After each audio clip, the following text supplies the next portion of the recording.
On my daughter's 32nd birthday, my son-in-law said to the waiter, pointing at me, "That old janitor, he's with me. Just ignore him."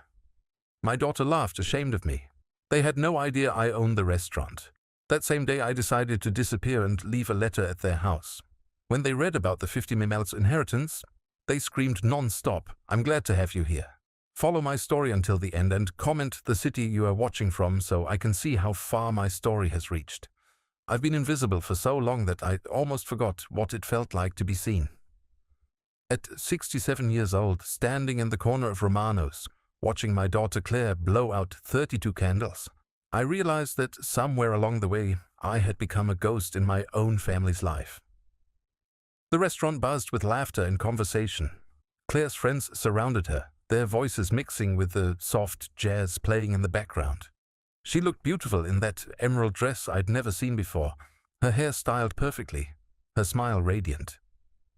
For a moment I felt that familiar surge of pride. My daughter, successful, confident, living the life I'd always dreamed she could have.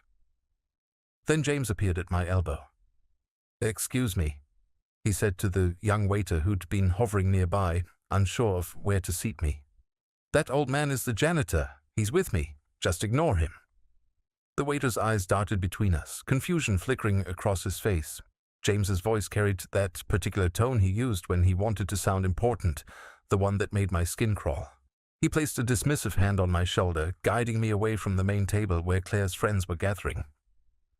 "Just find him a corner somewhere," James continued, his voice loud enough that several guests turned to look. "Preferably near the kitchen. He won't be staying long anyway." I felt the familiar tightness in my chest, that crushing sensation I'd grown accustomed to over the years. But what happened next was worse than James's cruelty. Claire looked up from her conversation, caught sight of the exchange and laughed. Not a nervous laugh, not an uncomfortable giggle. A genuine amused laugh, as if James had just told the funniest joke she'd heard all evening. "Oh, James, you're terrible," she said, but her eyes were sparkling with mirth. She glanced at me briefly, and I saw something that cut deeper than any insult James could hurl. Embarrassment. She was embarrassed by me. Her own father, the waiter young enough to be my grandson, guided me to a small table tucked behind a decorative pillar. It was the kind of table restaurants use for overflow, when they're desperate to squeeze in one more party. I could see everything but be seen by no one. The perfect spot for someone who didn't really belong. I sat down slowly, my knees protesting as they always did these days. Around me the celebration continued. Claire's laugh rang out again, musical and carefree.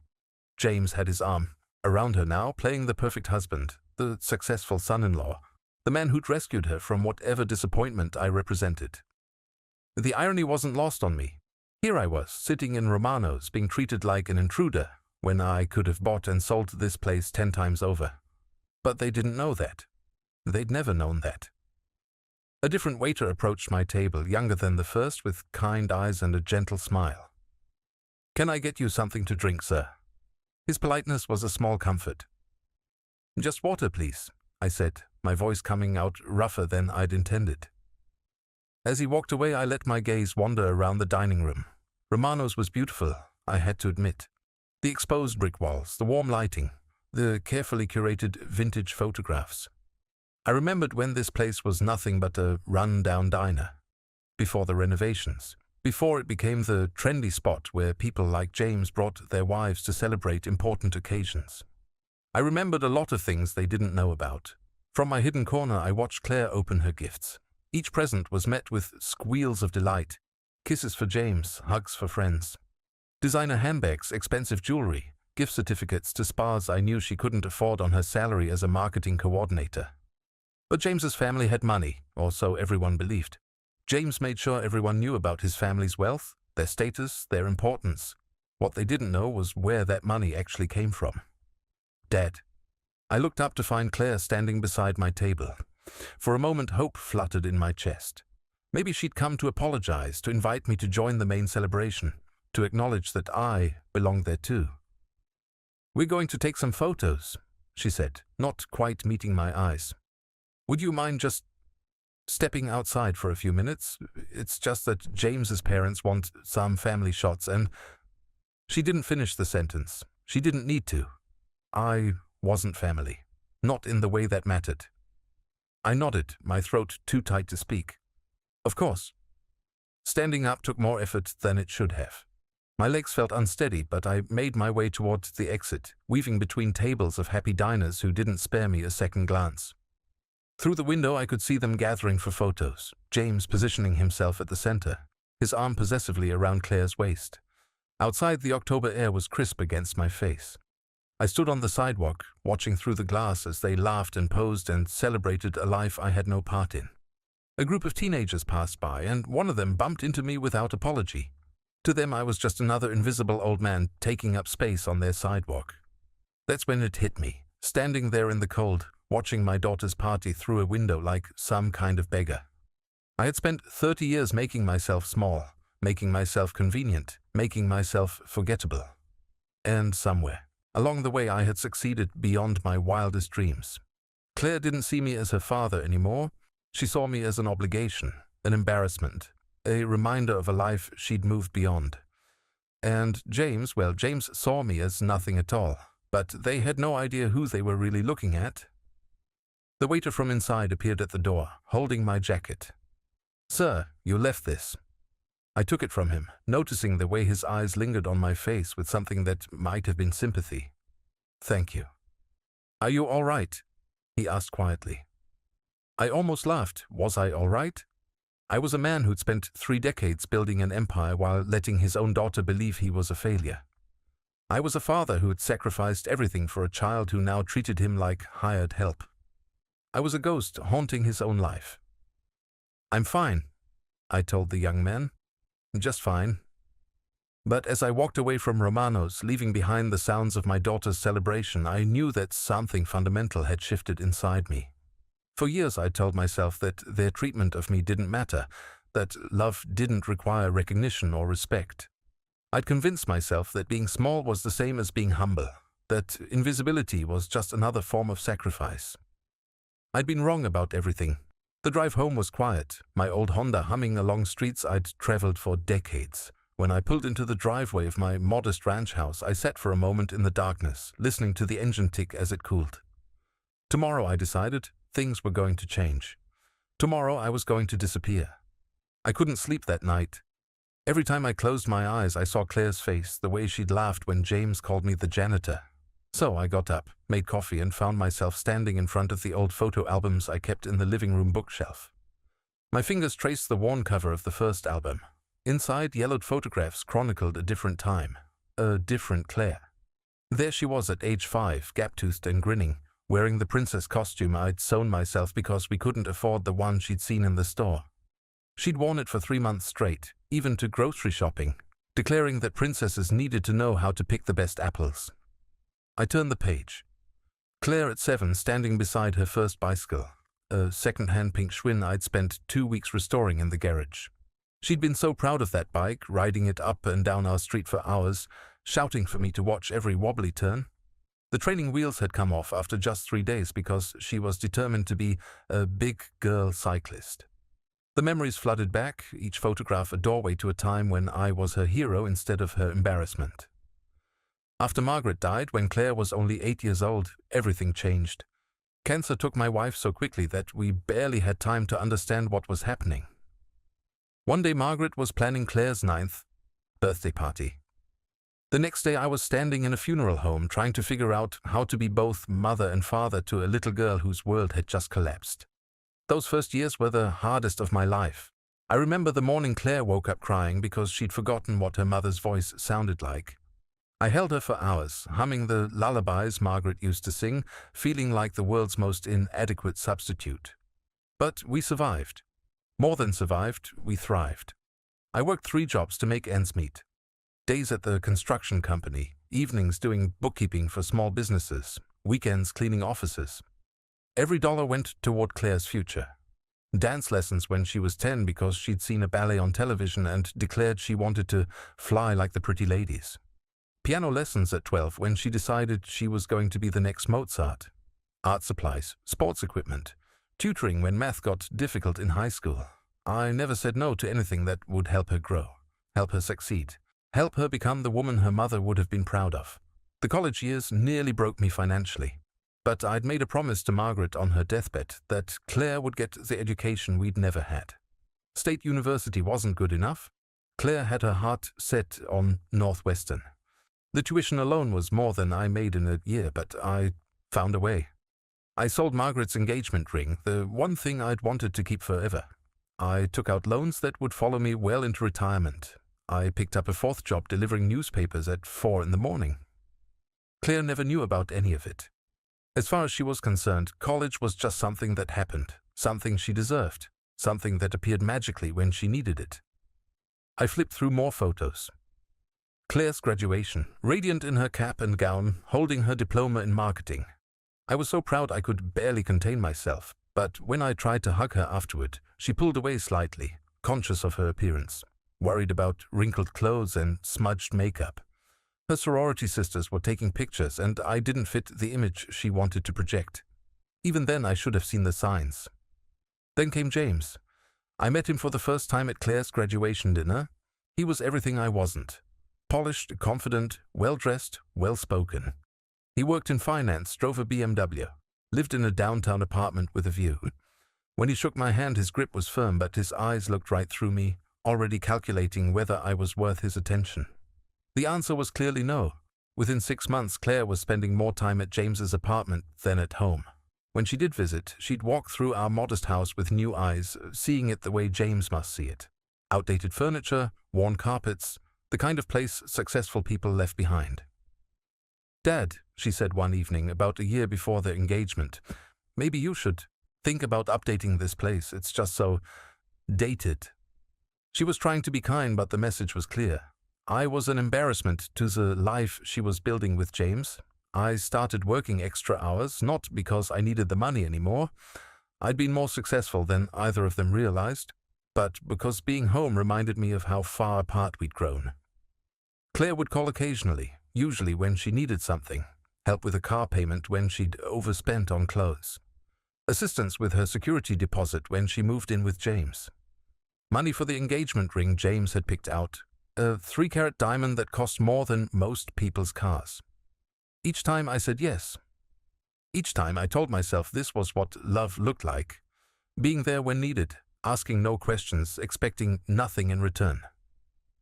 The wedding was the beginning of the end. James's family paid for most of it, making sure everyone knew about their generosity. But there were dozens of smaller expenses that somehow fell to me. Claire's dress alterations, the flowers for her hair, the special transportation she wanted for the bridesmaids. I covered it all quietly, invisibly, the way I'd learned to do everything. At the reception, I was seated at a table in the back with distant relatives and family friends James barely knew. Claire's table, the head table, might as well have been on another planet. During the father-daughter dance, she seemed distracted, her eyes scanning the room to see who was watching, who was taking pictures, whether she looked perfect enough for the photographers James had insisted on hiring. When the dance ended, she kissed my cheek quickly and whispered, "Thanks for everything, Dad." But her attention was already moving to the next moment, the next photo opportunity, the next step in the life she was building with James. That was 3 years ago, and in those 3 years I'd become increasingly invisible. Holiday dinners where I sat quietly while James dominated the conversation. Birthday celebrations where I was an afterthought. Grandchildren I barely saw because James's schedule didn't include inconvenient visits to his wife's embarrassing father. But what hurt most was watching Claire disappear into the person James wanted her to be. The spontaneous creative girl who'd once spent entire afternoons making elaborate drawings for me was gone. In her place was someone careful, someone who measured every word and gesture, someone who'd learned to see the world through James's eyes. And in James's eyes, I was nothing. I closed the photo album and sat back in my recliner, the one Claire always suggested I should replace with something more modern.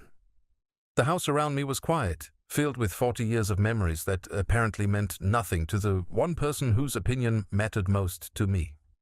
That's when I made the decision that would change everything. For 30 years, I'd protected Claire from the truth about our financial situation. I'd lived modestly, worked constantly, and let her believe that everything we had was the result of my small construction job and careful budgeting. I'd wanted her to understand the value of hard work, the importance of humility, the satisfaction of earning what you had. Instead, she'd learned to be ashamed of me. But there were things about Frank Morrison that neither Claire nor James knew. There were investments, properties, business ventures that I'd kept carefully hidden. There was a portfolio that had grown steadily over the decades, fueled not just by careful saving but by some very smart decisions made during the tech boom of the 90s. There was also Romano's. I owned it. Had for 15 years, since the previous owner couldn't make his loan payments, and I'd quietly stepped in. Just like I owned 3 other restaurants in the city, 2 apartment buildings, and a small chain of dry cleaners that generated steady income month after month. Claire and James had no idea they'd been celebrating her birthday in a restaurant I could have closed with a phone call. Tomorrow I was going to start the process of disappearing from their lives. Not dramatically, not with anger or demands or ultimatums. I was simply going to fade away, the way they'd already made me feel invisible. But first I was going to write a letter that would explain everything they'd never bothered to learn about the man they dismissed as an embarrassing old janitor. And then I was going to leave them a gift, the knowledge of exactly what they'd lost. The next morning I drove to Romano's before they opened. I had a key, of course, though Claire and James would never have imagined such a thing. I let myself in through the back entrance, breathing in the familiar scent of fresh bread and coffee that always lingered in the air. Mario, the head chef, looked up from his prep station with surprise. "Mr. Morrison, everything okay? We don't open for another 2 hours." "Everything's fine, Mario," I said, hanging my jacket on the hook by the office door. "Just needed to take care of some paperwork." Mario had been with Romano's for 8 years, since shortly after I'd bought the place. He was one of the few people who knew the truth about my ownership, though I'd sworn him to secrecy years ago. In his late 50s, with calloused hands and a gentle smile, Mario understood the value of discretion. "How was the party last night?" he asked, returning to his chopping. "Your daughter looked beautiful." I paused in the doorway to my office. "She did. Thank you for making everything perfect." What Mario didn't know was that I'd specifically requested he prepare Claire's favorite dishes without her ever knowing I'd had a hand in the menu. The lobster ravioli she'd raved about, the tiramisu that had made her close her eyes in bliss, the wine pairing that James had complimented loudly. All of it had been my gift to her, invisible and unacknowledged. In my office, I sat behind the desk that most people assumed belonged to the manager. The real manager, Sandra, was excellent at running the day-to-day operations. But the major decisions, the financial planning, the strategic direction, all of that came from me. I opened the safe hidden behind the motivational poster that everyone probably thought was purely decorative. Inside were documents that told the real story of Frank Morrison's life. Documents that would have shocked my daughter and her husband into speechlessness. The Romano's purchase agreement from 15 years ago, $14,800,000 paid in cash. The deed to Antonelli's, the Italian place across town, $12 million, purchased 3 years ago when the owner's son ran it into the ground. The ownership papers for the greenhouse, the trendy farm-to-table restaurant that James had mentioned wanting to try someday. $18 million, my most recent acquisition. Property deeds for 2 apartment complexes on the east side of town, generating over $40,000 a month in rental income. And then there were the investment portfolios. 3 different brokerage accounts that Claire had never known existed, each one carefully managed and steadily growing for the past 3 decades. The tech stocks I'd bought in the early 90s before anyone understood what the internet would become. The real estate investment trusts that had been paying dividends for 20 years. The municipal bonds that provided steady, reliable income. The total value fluctuated with the market, but as of last month's statement, my net worth was just over $52 million. $52 million that my daughter had never suspected, accumulated by the man she thought cleaned buildings for a living. The irony was almost funny. James had spent 3 years looking down on me, treating me like some embarrassing charity case, never knowing that I could have bought his family's business twice over without feeling the dent. I'd worked construction for 25 years, that much was true, but I'd also been investing every spare dollar, learning about markets and opportunities and the magic of compound interest. When the construction company I worked for went up for sale, I'd bought it. When the company next door was struggling with cash flow, I'd bought that too. By the time I retired, I owned 7 small companies across 3 states. But I'd never told Claire any of it. At first it was because I wanted her to value hard work over easy money. I'd seen too many kids ruined by knowing their parents were wealthy, developing a sense of entitlement that poisoned everything they touched. I wanted Claire to earn her own way, to understand that success came from effort and determination, not from accident of birth. As she got older, the reason evolved. I saw how she looked at wealth, how she was attracted to James partly because of his family's money, how she seemed to believe that financial success was the ultimate measure of a person's worth. I didn't want her to love me because I was rich. I wanted her to love me because I was her father. But somewhere along the way, she'd stopped loving me at all. I pulled out a legal pad and began writing the letter I'd been composing in my mind all night. The words came slowly at first, then faster as the emotions I'd been suppressing for years finally found their voice. "My dear Claire," I wrote, "by the time you read this, I will be gone." I paused, staring at those words. Gone. It sounded so final, so dramatic, but it was accurate. The Frank Morrison who had spent 30 years accepting disrespect and invisibility would be gone. What remained would be something different, someone different. I want you to know that every choice I made in my life was motivated by love for you. When your mother died, I promised her that you would have every opportunity, every advantage, every chance to succeed that we could provide. I kept that promise, though not in the way you might have expected. I wrote about the sacrifices, the extra jobs, the careful investments. I wrote about the businesses I'd built and the properties I'd acquired, all with the intention of leaving her a legacy that would ensure she never wanted for anything. I know you must wonder why I never told you about any of this. The answer is both simple and complicated. I wanted you to be proud of who you were, not what you had. I wanted you to value character over cash, effort over inheritance. I wanted you to become the kind of person who would treat a janitor with the same respect you'd show a CEO, because human worth isn't measured by bank statements. My hand was shaking as I wrote the next part. Last night at Romano's, I watched you laugh when James called me a janitor. You were embarrassed by me, ashamed to claim me as your father in front of your friends. What you didn't know was that Romano's is my restaurant. I own it just as I own 3 others in this city. The meal you enjoyed, the service you received, the ambience you complimented. All of it was provided by the man you were too ashamed to acknowledge.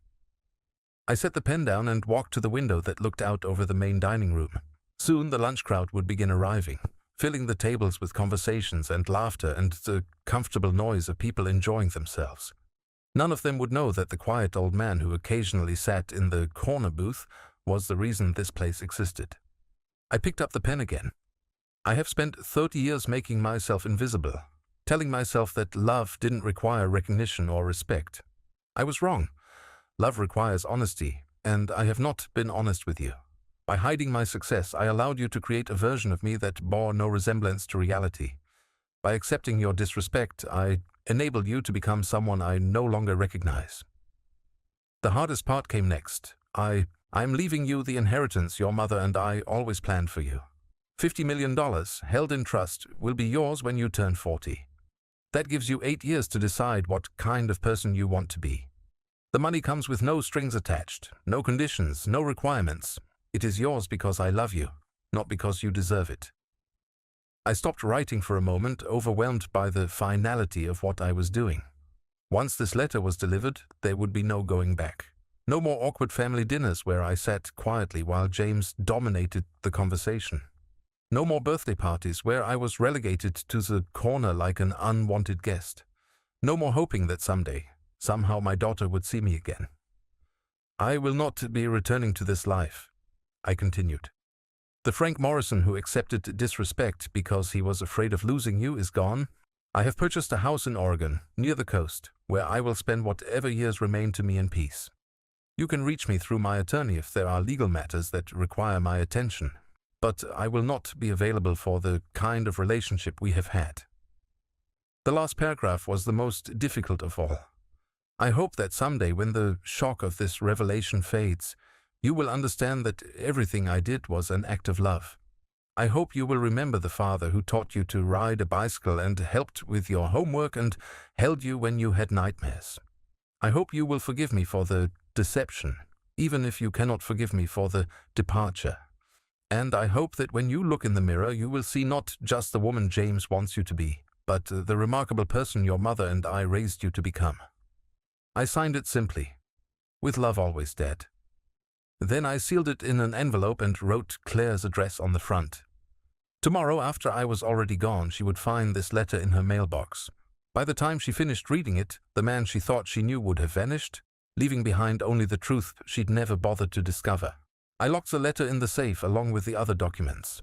Tomorrow I would give it to Mario with instructions to deliver it after I'd left town. For now I had other preparations to make, starting with a phone call to the most expensive law firm in the city. 3 days later, I sat in the mahogany-paneled office of Harrison, Pike & Associates, the kind of law firm that charged $800 an hour and earned every penny. Across from me, Victoria Harrison reviewed the documents I'd brought with methodical precision, her silver hair gleaming under the soft office lighting.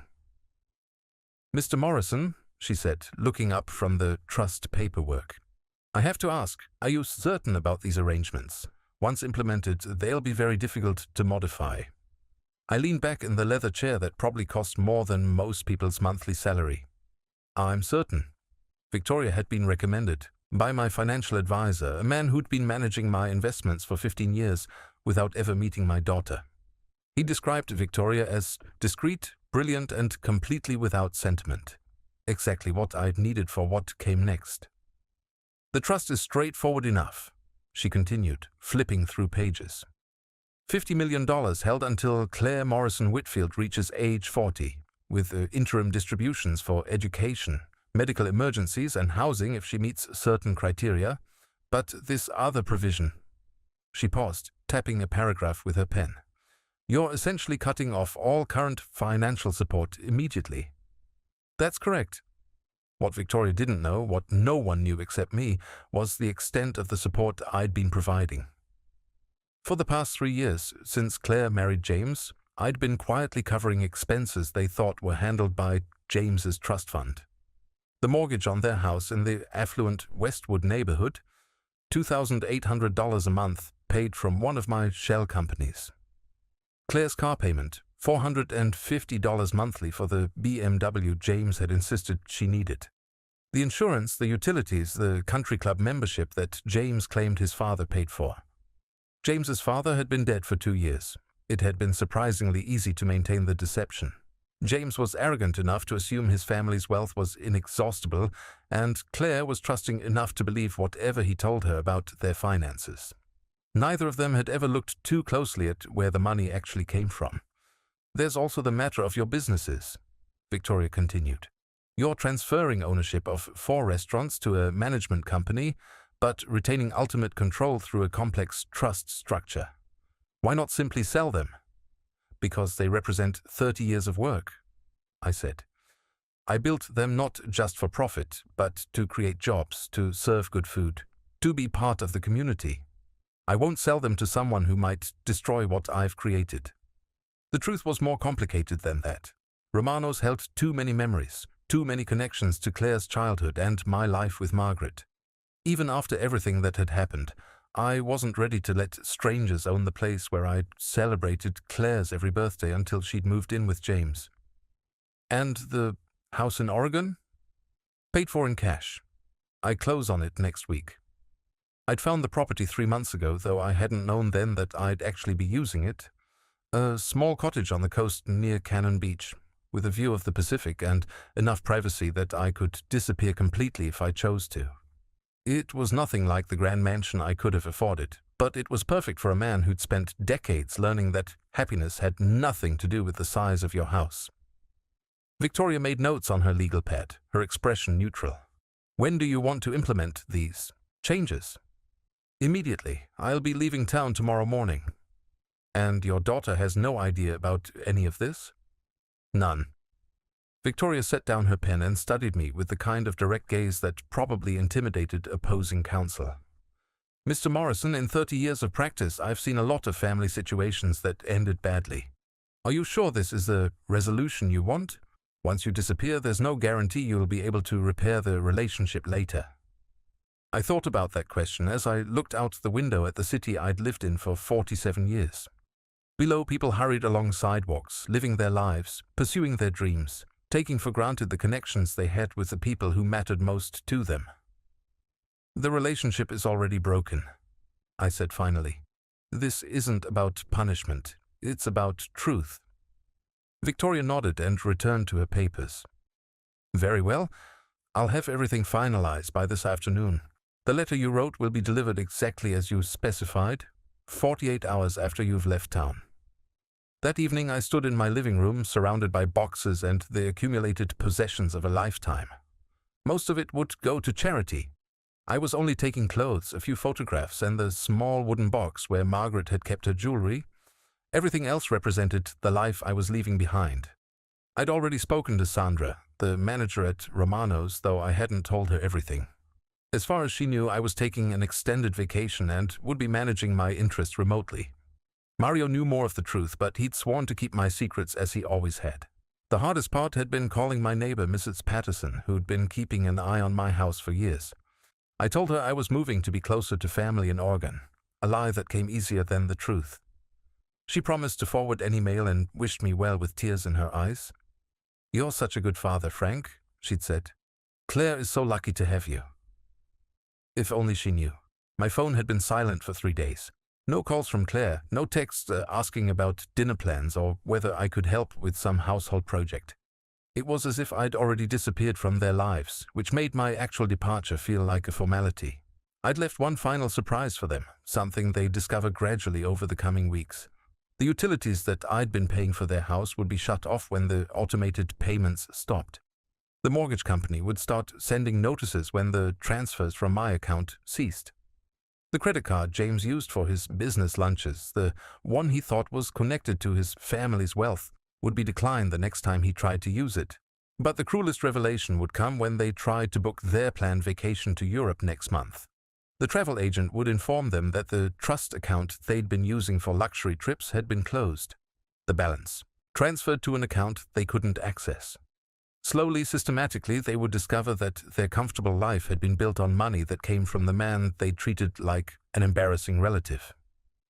At 10 o'clock that night, I loaded the last box into my Honda and took one final walk through the house. In the kitchen, I passed the table where I'd helped Claire with her homework every night for 10 years. In the living room, I stopped in front of the mantel where photos of her childhood still stood, untouched by James's efforts to modernize our space. The house felt hollow now, empty of the dreams and hopes I'd invested in it. But it also felt peaceful, like a burden I'd been carrying had finally been set down. I drove slowly through the streets of my neighborhood, past houses where neighbors slept peacefully, unaware that one of them was disappearing forever. At Romano's, I stopped to leave Mario the envelope containing Claire's letter, along with instructions for its delivery. "You sure about this, Mr. Morrison?" Mario asked, accepting the envelope with obvious reluctance. "I'm sure. She's going to be hurt." "She's been hurting me for years," I replied. The difference is I don't think she ever noticed. By dawn, I was on Interstate 84, heading west toward a new life. In the rearview mirror, the city grew smaller until it disappeared entirely, taking with it 47 years of history, 30 years of single parenthood, and 3 years of slowly learning that love without respect was just another form of suffering. My phone, lying silent on the passenger seat, would remain off until I reached Oregon. By then, Claire would have found my letter. By then, the shock would be setting in, and by then, I would be too far away to change my mind about any of it. The highway stretched ahead, empty and full of possibilities, leading toward a coast I'd never seen and a life I'd never imagined needing. Behind me, in a house in Westwood, 2 people were about to discover exactly what they'd lost when they decided that Frank Morrison didn't matter enough to treat with basic human dignity. I hoped the lesson would be worth the cost. Claire Morrison Whitfield stood in her driveway, staring at the envelope in her hands. Her name was written across the front in her father's careful handwriting, the same script that had signed countless report cards and birthday cards throughout her childhood. But something about this envelope felt different, ominous.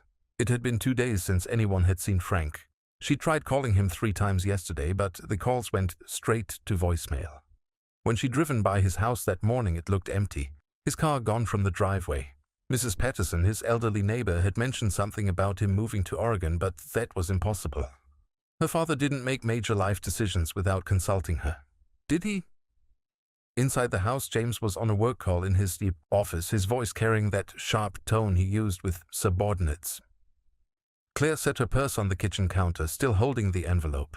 Part of her wanted to wait for James before opening it, but something held her back. This felt private, personal, meant for her alone. She tore open the envelope carefully and unfolded 3 pages of her father's neat handwriting. The first line made her sink onto one of the bar stools. "My dear Claire, by the time you read this, I will be gone." Her hands trembled as she continued reading. The words seemed to blur together at first, too shocking to comprehend. Her father writing about promises made to her dying mother, about sacrifices she'd never known about businesses and investments and a fortune that couldn't possibly exist. "Last night at Romano's, I watched you laugh when James called me a janitor. You were embarrassed by me, ashamed to claim me as your father in front of your friends. What you didn't know was that Romano's is my restaurant." Claire's breath caught in her throat. She read the sentence again, certain she'd misunderstood. Romano's belonged to her father. The elegant restaurant where they'd celebrated her birthday, where James had boasted about the wine selection, where she'd complimented the ambience while relegating her father to a corner table. The letter continued, each revelation more stunning than the last. Her father owned not just Romano's, but 3 other restaurants. He had investments worth millions. The modest construction worker she'd grown up with was worth $50 million. $50 million. The pages slipped from her numb fingers, scattering across the granite countertop. Through the kitchen window, she could see their perfectly manicured lawn, the BMW in the driveway, the life she'd taken for granted. A life that, according to this letter, had been built on money from the man she treated like an embarrassment. "Claire, what's wrong?" James appeared in the doorway, having finished his call. He looked polished as always, his tie perfectly knotted, his hair styled with expensive product. Everything about him screamed success, importance, wealth. But whose wealth? "My father is gone," she whispered, the words feeling strange in her mouth. "He left this letter." James frowned, moving closer. "Gone where? What kind of letter?" She gestured weakly at the scattered pages. James gathered them up, his expression shifting from concern to confusion to something that looked like panic as he read. "This can't be right," he said, his voice tight. "Your father doesn't have this kind of money. He lives in that tiny house, drives that piece of junk car. He's just a retired construction worker." Claire picked up the first page again, rereading the part about Romano's. "He says he owns the restaurant, the one where we had my birthday dinner." "That's impossible." But James's voice lacked conviction. She watched his face as he continued reading, saw the moment when reality began to sink in. "Claire, if this is true..." "If it's true, then we've been living on his money." The words came out flat, emotionless. She felt disconnected from her own voice, as if she were watching someone else's life implode. The house, the cars, the vacations, all of it. James was quiet for a long moment, his face pale. Then he pulled out his phone and dialed a number. "I need to speak with Mr. Bradford," he said when someone answered. "It's urgent." Claire knew that name. Bradford was James's financial advisor, the man who supposedly managed his family trust. She listened as James explained the situation, his voice growing more strained with each word. "What do you mean the account is closed?" James demanded. "Since when? Why wasn't I notified?" Claire felt something cold settle in her stomach. She walked to the window, staring out at their neighborhood without really seeing it. Behind her, James's conversation grew more heated. "I don't understand," he was saying. "The payments were automatic. They've been coming from that account for 3 years. When he hung up, the silence in the kitchen was deafening. "The trust account is empty," James said quietly. "It was closed 2 days ago. Bradford says all the automatic payments have been stopped." Claire turned to face him. "What automatic payments?" James ran a hand through his perfectly styled hair, destroying the careful arrangement. "The mortgage, the car payments, the credit cards, everything was set up to draw from what I thought was my family's account. But it wasn't. No, apparently it was some kind of shell company. Bradford doesn't know who was funding it, but whoever it was pulled the plug." They stood there staring at each other, the truth settling between them like a physical presence. Claire's father, the man they dismissed and humiliated, had been supporting their entire lifestyle. Every comfort, every luxury, every symbol of their success had been paid for by the man James had called a janitor.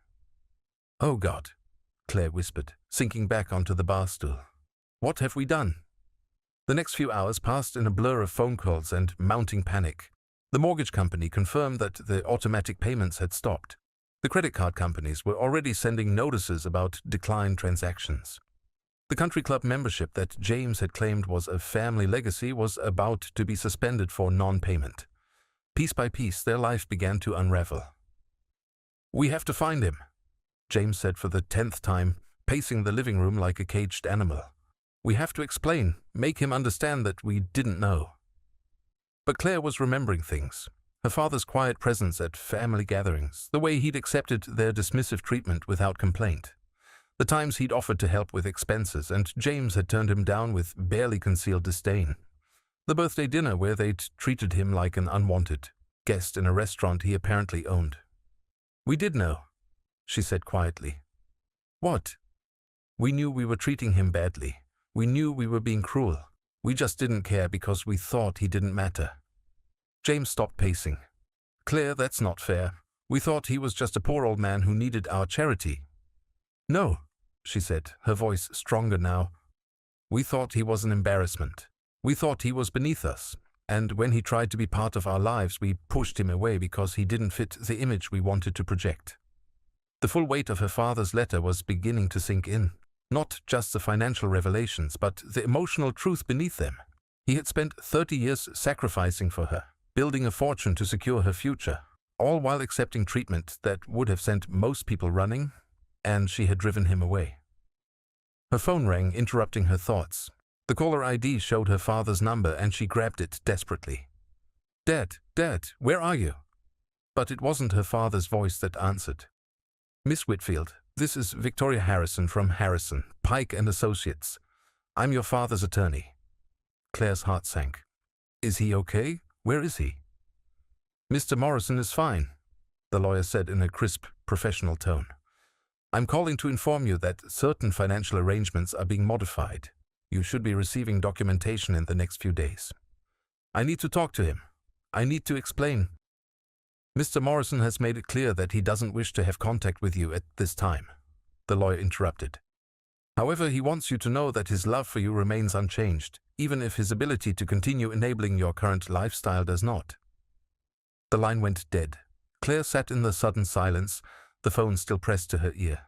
Around her, the house that had always felt like home now seemed foreign, temporary. Every piece of furniture, every carefully chosen decoration, every symbol of their prosperity felt like a lie. James was standing by the window, his shoulders slumped in defeat. "The BMW is being repossessed tomorrow," he said without turning around. "I just got the call." Claire looked down at the letter again, reading the part about the $50 million inheritance waiting for her when she turned 40. Money that would be hers in 8 years, if she could figure out how to become the person her father had hoped she would be. But right now that seemed impossible. Right now she couldn't even figure out how to pay next month's mortgage, or how to live with the knowledge that she had thrown away the most important relationship in her life for the sake of appearances, for the approval of people who didn't really matter, for a version of herself that she was no longer sure she recognized. Outside, a car pulled into their driveway. Through the window, Claire could see a tow truck preparing to take away the BMW that had been a symbol of their success. Soon the symbols would all be gone. And then they would have to figure out who they really were underneath all the expensive pretenses. Claire picked up her father's letter one more time, focusing on the final paragraph. "I hope that when you look in the mirror you will see not just the woman James wants you to be, but the remarkable person your mother and I raised you to become." She couldn't remember the last time she'd looked in the mirror and seen that person, but maybe it wasn't too late to try. 6 months later, I stood on the deck of my cottage watching the Pacific Ocean stretch endlessly toward the horizon. The morning fog was just beginning to lift, revealing patches of grey-blue water that sparkled in the emerging sunlight. In my hands, a cup of coffee grew cold as I lost myself in the rhythmic sound of waves against the rocky coastline below. This was peace. The cottage was smaller than any house I'd lived in since Claire was born, but it was perfect. 2 bedrooms, one converted into an office where I could manage my business interest remotely. A kitchen with windows that faced the ocean. A living room with a fireplace that I used almost every evening, even in summer, because I'd learned that warmth was about more than temperature. I'd been sleeping through the night for the first time in years. My phone rang, interrupting the morning quiet. I almost didn't answer it, but the caller ID showed Victoria Harrison's office number. "Mr. Morrison?" Victoria's voice was careful, professional. "I have some information you should know about." I settled into one of the Adirondack chairs I'd positioned to catch the best view of the sunrise. "Go ahead. Your daughter has been trying to reach you through our office for the past 4 months. She's been quite persistent." This wasn't news. Victoria had been screening calls and letters since I'd arrived in Oregon, following my explicit instructions. I wasn't ready to hear Claire's apologies, her explanations, her promises to change. I'd heard too many empty promises over the years. "Has she said what she wants?" I asked. Victoria paused. "According to my assistant, she wants to apologize. She says she understands now what she lost, and she's asking for a chance to make things right." I took a sip of my coffee, watching a fishing boat move slowly across the horizon. "What about James?" "They're divorced. Has been for 3 months now, apparently. She says it was her decision."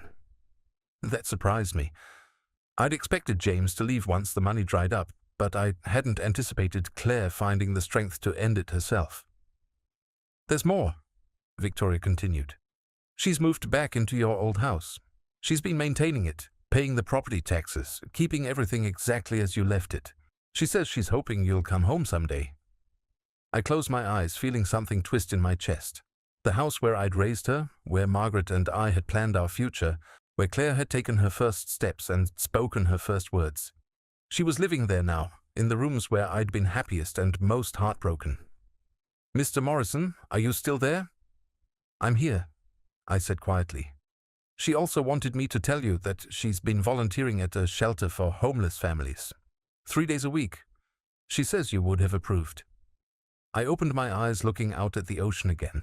The fog had lifted completely now, revealing a clear view all the way to the horizon. Somewhere out there, beyond what I could see, was the life I'd left behind. The daughter I'd raised and lost, and perhaps, just perhaps, might know again someday. "Victoria," I said finally, "I want you to send Claire a message." "Of course." "Tell her I'm proud that she chose herself over the life James wanted for her. Tell her I hope she finds happiness, whatever that looks like for her. But also tell her that I'm not ready to come back yet." Victoria made notes on her end of the line. "Is there anything else?" I thought about that question as I watched the waves roll in and out with their ancient rhythm. Was there anything else? After 30 years of putting Claire's needs before my own, after decades of making myself smaller to make her life easier, after sacrificing my own identity to be the father I thought she needed. "Yes," I said. "Tell her that when she's ready to know Frank Morrison the man, not just Frank Morrison the father, she can come to Oregon. But if she comes, it won't be to apologize. It will be to start something new." After I hung up, I remained on the deck for a long time, thinking about the difference between forgiveness and reconciliation. I had forgiven Claire months ago, not because she deserved it, but because holding on to anger was exhausting. But forgiveness didn't mean going back to the way things were. It meant being willing to see if something better was possible. 3 weeks later, on a Thursday morning that started like any other, I heard a car pull up outside my cottage. I wasn't expecting anyone, and my nearest neighbor was almost a mile away. I set down the book I'd been reading and walked to the front window. A rental car sat in my driveway. As I watched, the driver's door opened and Claire stepped out. She looked different. Thinner, more serious, wearing jeans and a simple sweater instead of the designer clothes James had insisted on. Her hair was longer, pulled back in a ponytail that made her look younger. She stood beside the car for a moment, staring at my cottage with an expression I couldn't read from this distance. I opened the front door before she could knock. "Hello, Dad." "Hello, Claire." We looked at each other across the threshold, 30 years of history and 6 months of silence hanging between us. She was my daughter, the little girl I'd pushed on swings and helped with homework and loved more than my own life. She was also a stranger, a woman who'd chosen a husband over her, father and money over character. But looking at her now, I saw something I hadn't seen in years. The person Margaret and I had raised her to be. "I know you said not to come here to apologize," she said quietly. "But I need you to know that I understand what I did. I understand what I lost. And I understand that saying I'm sorry isn't enough to fix it." I stepped back, holding the door open. "Would you like some coffee?" She nodded and followed me into the small kitchen. As I poured 2 cups, she looked around the cottage with curiosity rather than judgment. Through the window, the ocean sparkled in the afternoon light. "It's beautiful here," she said. "It is." We sat at my kitchen table, the same one where I'd helped her with algebra homework 20 years ago. I'd brought it with me to Oregon, one of the few pieces of furniture I couldn't leave behind. "I read your letter about 100 times," Claire said, wrapping her hands around her coffee mug. "Every word of it. And I kept coming back to the part where you said I'd become someone you didn't recognize." I waited, not sure where this was heading. "You were right," she continued. "I had become someone I didn't recognize either. Someone who cared more about appearances than people. Someone who let a man convince me that my father wasn't good enough for the life I wanted to live." She paused, staring into her coffee. "James left 2 days after the money stopped. He said he couldn't live with someone who'd been so stupid about their own family's finances. As if I was the one who'd been lying about where the money came from." "I'm sorry," I said, meaning it. Claire shook her head. "Don't be. It was the best thing that could have happened. It forced me to see who he really was and who I'd become because of him." We talked for 3 hours. About the divorce, about her volunteer work at the shelter, about the house where she was living alone for the first time in her life. About how she'd been learning to cook, something she'd never bothered with when she'd had money for restaurants every night. About the book club she'd joined at the local library and how different it was from the social groups James had insisted they join. She didn't ask about coming home. She didn't beg for forgiveness or make promises about changing. She just talked and I listened, and slowly I began to see glimpses of the daughter I remembered. As the sun began to set, painting the ocean in shades of orange and pink, Claire stood up to leave. "Thank you for the coffee," she said. "And for listening. Thank you for coming." At the door she paused. "Dad, I know I don't have the right to ask this, but would it be okay if I came back sometime? Just to visit, to talk. I'm not asking you to forgive me or come home or fix anything. I'd like to know who Frank Morrison is when he's not trying to take care of everyone else." I looked at my daughter, really looked at her, and saw something I'd been hoping to see for years. Honesty. She wasn't here to get something from me. She was here to give something to me. Her time, her attention, her genuine interest in who I was as a person. "I'd like that," I said. She smiled then, the first real smile I'd seen from her since she was a teenager. "I'll call first next time." "You don't have to." After she drove away, I stood on my deck watching the last light fade from the sky. The ocean was calm, reflecting the first stars beginning to appear overhead. Somewhere behind me, the cottage waited with its comfortable furniture and peaceful rooms and the life I'd built for myself. For the first time since I'd left, I felt complete. Not because my daughter had come back into my life, though that was a gift I hadn't dared hope for, but because she had come back as herself, not as someone trying to get something from me. She had driven 8 hours to sit in my kitchen and drink coffee and ask nothing of me except my company. It was enough. More than enough. It was everything I'd never known I wanted. 6 months later, Claire called to tell me she was engaged. Not to James, who had apparently remarried his law school girlfriend within 3 months of their divorce. To David, a teacher she'd met at the volunteer program, someone who worked with inner-city kids and drove a 10-year-old Honda and had never heard of James's family. "I'd like you to meet him," she said over the phone. "Not because I need your approval, but because he's important to me and you're important to me, and I want the people I love to know each other." I flew back for the first time in a year. Not to move back, not to resume the life I'd left behind, but to meet the man my daughter loved and to see how she was building her new life. The wedding was small, held in the backyard of my old house with 25 people and flowers from Claire's own garden. She wore her mother's dress, altered to fit her smaller frame, and carried a bouquet of wildflowers that David had picked that morning. I walked her down the aisle, but this time I wasn't invisible. This time I was her father, standing beside a daughter who had chosen love over money, character over appearances, authenticity over the safety of other people's expectations. When the minister asked who gave this woman to be married, I said, "Her mother and I do, with joy and blessing." And I meant every word. The reception was potluck, with friends bringing homemade dishes and David's guitar-playing brother providing the music. Claire and I danced to "The Way You Look Tonight," the song Margaret and I had danced to at our own wedding 35 years ago. "Thank you," Claire whispered as we swayed to the music.